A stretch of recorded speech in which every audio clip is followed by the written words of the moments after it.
Then we have some Vince McMahon news. Vince McMahon, who looks like some sexual deviant who's wanted in 17 states and who dyes his hair and grows a shitty mustache to try to evade capture. Guy's having a midlife crisis at 78 years old. This past Tuesday, WWE held a mandatory all-staff meeting at their new headquarters in Stamford for all of the remaining employees that they did not fire. Per Mike Johnson of PW Insider, who spoke to people that attended the meeting. Nick Khan, Paul Levesque, Kevin Dunn, and Brad Blum all came out first. Nick Khan was the only person who spoke of that bunch, putting over Vince McMahon, and said that it was unfortunate that they had to have departures, but he thanked everyone for their hard work, and then he introduced McMahon, who praised Endeavor CEO Ari Emanuel. He said the company had plateaued, and to get to the next level, this was the deal that needed to be done. Then he introduced, quote, my new boss, bringing out Ari.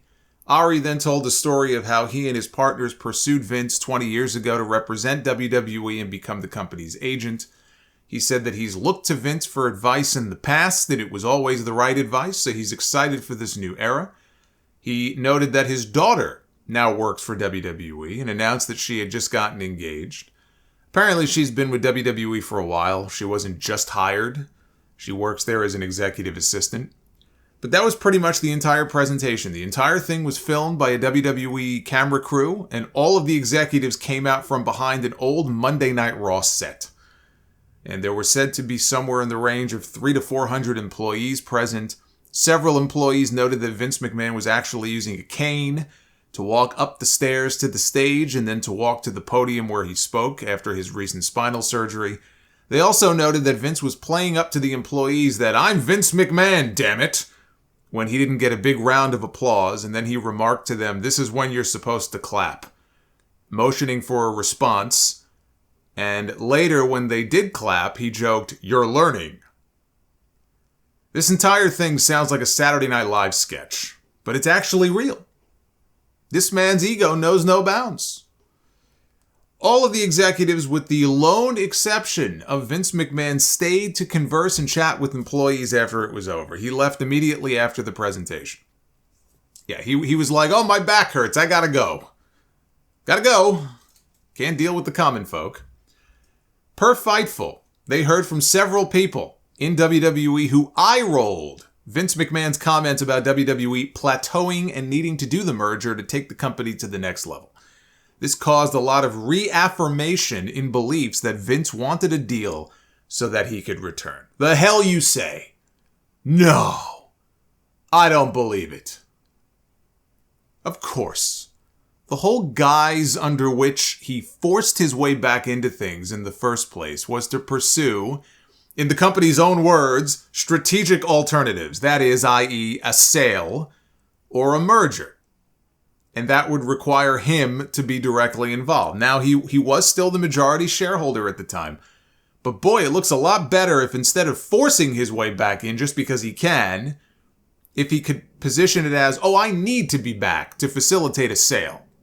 Otherwise, I won't approve of such a sale, nor will I approve of any media rights deals that the company wants to pursue. Remember, he said that in his letter to the board?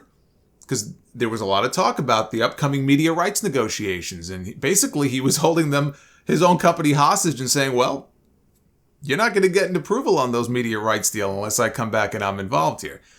And once he made the deal with his old pal of 20 years, Ari said the deal doesn't happen unless Vince agrees to stay on. The whole thing was contingent upon Vince McMahon staying with the company, and of course Vince was more than happy to oblige. Oh, well, if Ari wants me to stay on, then of course, pal, I'd be happy to stay on. This entire thing was engineered with one goal in mind. Even beyond making a shit ton of money, which he has done, it was engineered with one goal in mind. It was to keep himself in power. That's all this was ever about. It was about him sticking it to the people who, in his mind, forced him out in the first place and climbing back into the weeds. Now he's as powerful as he's ever been. Don't let the Ari is my boss now stuff fool you. Vince McMahon made a power play and it paid off. And he is as powerful now as he has ever been, since the day that he bought the company from his father. I'm not saying he didn't have a sale or an acquisition in mind before all of this. I think that's why he brought Nick Khan into the company 3 years ago. But the sudden need to make this deal happen, coming right at the time that he found himself on the outside looking in, and the deal being made with someone he was friends with and had a relationship with, who he knew would want him to be part of the company still, when there were other potential partners that would not have wanted the baggage of Vince McMahon staying on with WWE. You can't turn a blind eye to all that. There's a reason why this deal was made when it was, and with whom it was made. And the idea that the deal had to be done because, he felt the company had plateaued is fucking laughable, considering all of the business records that they started smashing last year. It's not just this year, it goes back to last year. They were doing more smashing than Barry Darsow ever did. And they gloated about it in press releases. I mean, hell, I would have done the same thing. But they gloated about it record after record, especially in terms of attendance. How many times over the past year have we heard about them setting the all-time gate record for this venue and the all-time gate record for that venue? A lot of that started happening after he stepped away. Their best television ratings in years, highest attendance numbers since the Attitude Era, record merch numbers, record social media numbers. That doesn't look like a company that's plateaued to me. Doesn't sound stagnant to me. It sounds like someone wasn't very happy that his company not only continued to do well without him at the helm every week, but actually did better. And people were happy to not have the fucking scripts for the shows blown to smithereens 2 hours before every show like they were before. Things got better in his absence, especially on the creative end. Not perfect, but better. The bloodline was already a thing.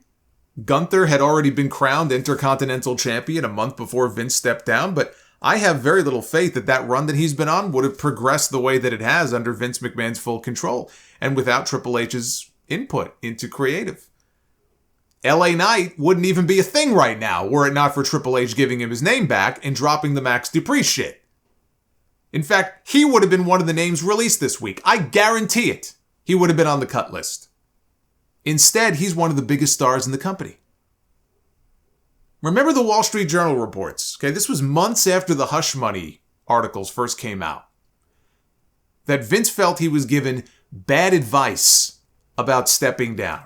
He never wanted to step down and tweet his retirement out at 4 o'clock in the afternoon on a random Friday. This is the same Vince McMahon that boasted about how he beat the federal government, right? The same Vince McMahon that toppled the evil billionaire Ted Turner and took his company public and all of these things. You think it was his choice and his alone to step down because some stories came out about him sleeping with God knows how many women and paying them off to keep their mouths shut, right? NDAs for everyone. Of course, he was told he should step down for the good of his company and all of the $1 million deals that they had in place. Sponsorships and all that kind of thing. Mattel, he didn't want to do it. And he doesn't even have the self-awareness to see that it was his own damn fault. He has to just blame other people. It was their fault. I was given bad advice. They made me do it. He couldn't stand that life went on without him when he wasn't ready to give up the keys to the castle. He didn't get to make the choice. The choice was made for him. Like a wrestler that breaks their neck and is told, you're never going to get cleared again. You're never going to wrestle again. It's over. You need to retire. Nobody wants to be told that they have to retire. They want to be able to make that choice themselves. But for a lot of people, it's hard for them to pull themselves away because it's all they've ever known. They don't know what else to do with themselves. You know, and their younger selves will look at it and go, I don't want to grow up to become a parody of myself. I don't want to be that guy who gets too old and can't hang anymore and can't do it anymore. But then as they get older, right, more often than not, guess what? They end up becoming that person. In the case of Vince McMahon, he never would have retired if it were up to him. Jon Moxley said it best. He expected one day to walk back from the gorilla position, or to the gorilla position, and find Vince dead in his chair with a headset on his head. From the moment he supposedly retired, he was plotting his return. That is how he spent those 6 months. Now he has the gall to say the company plateaued. And they had no choice but to make this deal. It was of the utmost urgency that we make this deal. And there are still people who wonder why Stephanie McMahon got the hell out of there when she did. By all accounts that I have seen, people actually liked working for Stephanie. And her own father says, I have come back to make this deal because things have gotten stagnant. What an insult to her and her husband. Mike Johnson even said, from talking to people at the meeting on Tuesday, there were a lot of people not happy about those comments. And a lot of sympathy for Stephanie coming out of that meeting. But it's not a surprise that she left when her father came back. Think back to what happened when she took her leave of absence last year. The leave of absence that lasted a whopping 6 weeks. The stories that were leaked to the business trades about her, quote, poor performance. That's what somebody in the company told Business Insider, that Vince basically fired his own daughter due to poor performance. You know that doesn't get leaked to Business Insider unless Vince McMahon wanted it leaked. Threw his own daughter under the Lex Express and ran right over her. And then when he came back, he backed over her with it. When the board of directors last year, they voted unanimously against him coming back, you know who 2 of those board members were, right? Stephanie and Triple H. As soon as he comes back, Stephanie resigns. You'll never convince me there isn't some family drama playing out here that we are not fully privy to. But the signs are all there. And we never did find out who originally leaked all the hush money stuff to the Wall Street Journal once those emails were sent to the board. Sure does make you wonder. Taking the company to the next level. That's that kind of vague corporate speak that he could hide behind to mask the real reason he did what he did, which was to save face after the way that he was embarrassed last year. Kurt Angle was on the Joe Rogan show this week. He told a story about when he came back to the company and Vince McMahon told him he was going to live to be 120 and they were going to have to pry the company from his cold, dead hands, that he was always going to be working there. He got exactly what he wanted. But it could all be short-lived. The story does not end there. The Los Angeles Times this week, they had a story on the career of Vince McMahon. One of the more noteworthy parts of that story was Ignaz Lahoud going on the record. He was the former WWE board member who resigned in January when Vince forced his way back onto the board. Got an interesting quote from Mr. Lahoud here as to why he resigned at the time. He cited Vince's return as the reason. He didn't feel it was prudent for him to return considering the allegations against him. He said, it wasn't aligned with my way of seeing what governance is. There was a misalignment with what my values are. And they also had comments on the story on background from people close to the board. One part says, he said, okay, do whatever you guys need to do. I'm not going to stand in your way. Of course, when the board said, well, you know, we think you need to step down, he wasn't happy about it, but he did it. He's the kind of person who expects loyalty, said someone close to one of the ousted directors, adding that McMahon viewed its investigation as an act of disloyalty even though the board was doing its job. And the article made an important point, though. Vince McMahon still has multiple investigations ongoing, as we speak, by the Department of Justice and the SEC into him and his past actions. Jacob Frankel, chair of Dickinson Wright's Government Investigations and Securities Enforcement Practice Group. Holy shit, they got to shorten that fucking name.